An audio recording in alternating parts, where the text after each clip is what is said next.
Hi, and welcome to the latest installment in SEANC's Black History Month. You might have seen tweets and Facebooks from SEANC this month about important leaders in North Carolina for Black History Month who happen to be SEANC members. And of all the all-time leaders in North Carolina who is closest to SEANC's heart, it is indisputable that former representative and former Office of State Personnel Director Linda Coleman would be at the top of that list. So thank you for being with us, Representative. You'll always be Representative Coleman to me. So Representative Coleman.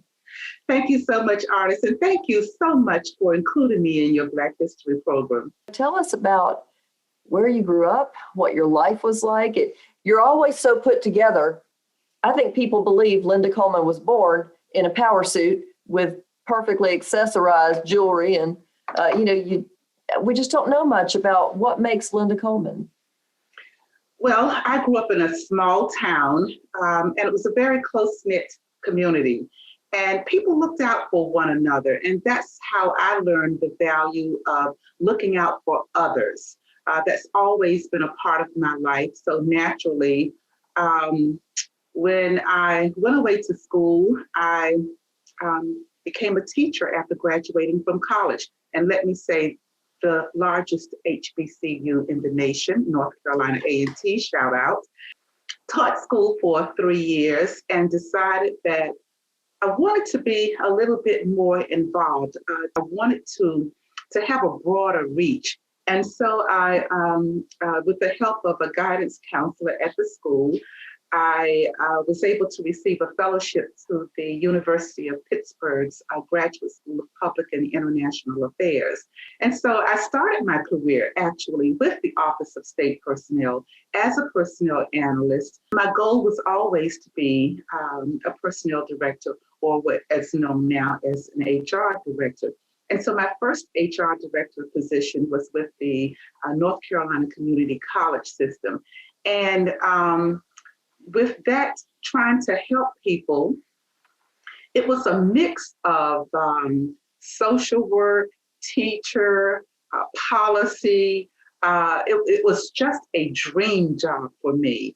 And so I think that I had the best career I could ever have dreamed of. So I moved from community colleges to Department of Administration, and of course the late Katie Dorsett was the secretary there and was just so supportive, and moved from there to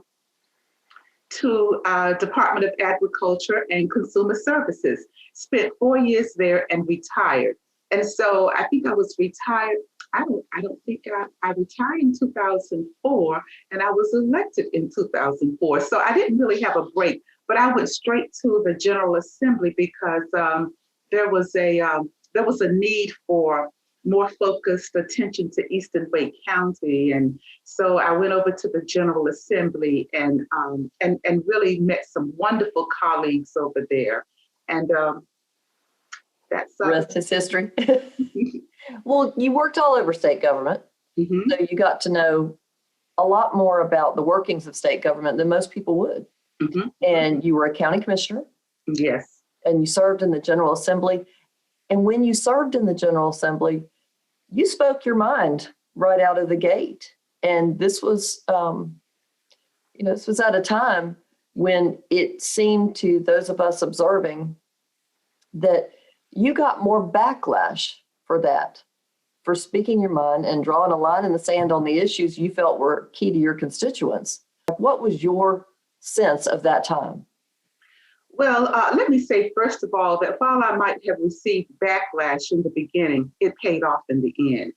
Because as you recall, state employees received the largest pay raise after that year than they had received in about 16 years. So part of that push for me was to educate the members of the General Assembly on who state employees really were and what they did.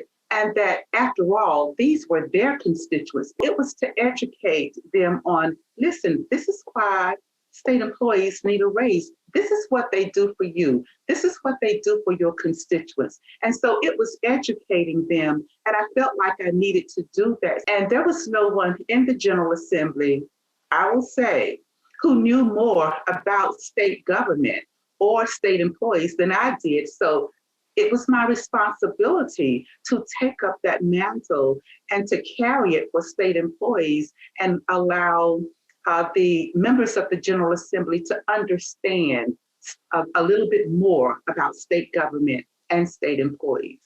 Well, state employees are forever indebted to you because you were, in fact, the first person to ever, draw a line and say that one of your priorities was, in fact, the state employees. And you're right, state employees, the difference in their salary it was felt that year, the fact that you fought so hard for everybody. But it was also a nice touch that you ended up being ranked most effective freshman legislator that year.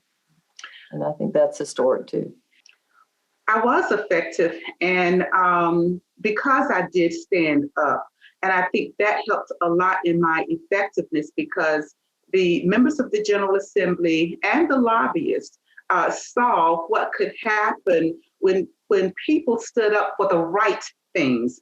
I didn't stand up for just everything, but things that I truly believed in and things that I knew were right. What I had known all my life was that there are so many people, including some of the lower paid state employees, who just don't understand the system. They don't know how to negotiate the system. So these were some of the things that, again, go back to what I felt like I wanted my career and my life to be about, and that is helping others and speaking up for those who really had no voice. Because during that time, and I know as a state employee that state employees could not go to the General Assembly and lobby on their own behalf. We had government relations people and nobody else could go there. So if there were issues that needed to be called out, who was going to call them out? And so the state employees needed a representative to say, these are some of the issues that we need to be looking at, that we need to be paying attention to, and to be doing something about to make a better society. Well, it certainly paid off for a lot of your constituents, and that's the name of the game. I mean, you weren't done making history though. You had a historical run for lieutenant governor, and in 2012, in a year you ran on the Democratic ticket for lieutenant governor. The race between you and your opponent came down to 7,000 votes. But in that same year, the Democratic candidate for governor lost by more than 500,000 votes. So that was striking to people. And I'm wondering, do you feel like that race was one of the first times people might have realized, oh my goodness, why have we always thought a woman of color could not win a statewide race? I think that it is it's historical, it's systemic, and that when something has never been done, if you don't ever push that button and give that opportunity, then it's never going to be done. And I am so proud of the historic win for Madam Vice President Kamala Harris. I am just thrilled. In fact, when we looked at the figures, Ardis, I will tell you that I got more votes than Obama got in North Carolina. That's right. That's true. I remember and so I do believe that there has to be more opportunity for women of color to be elected, because while we as women of color bring a lot to the table when it comes to elections, it is not an easy feat to get out and run a statewide race. North Carolina, as you know, is a huge state. From the mountains to the coast is a long, long, long way. Yes. And to try to get into some of these places where people don't know you, to get your message out, is daunting. It is a daunting task. And one of the greatest barriers for women of color is money. And we just don't have access to the kind of capital that others have.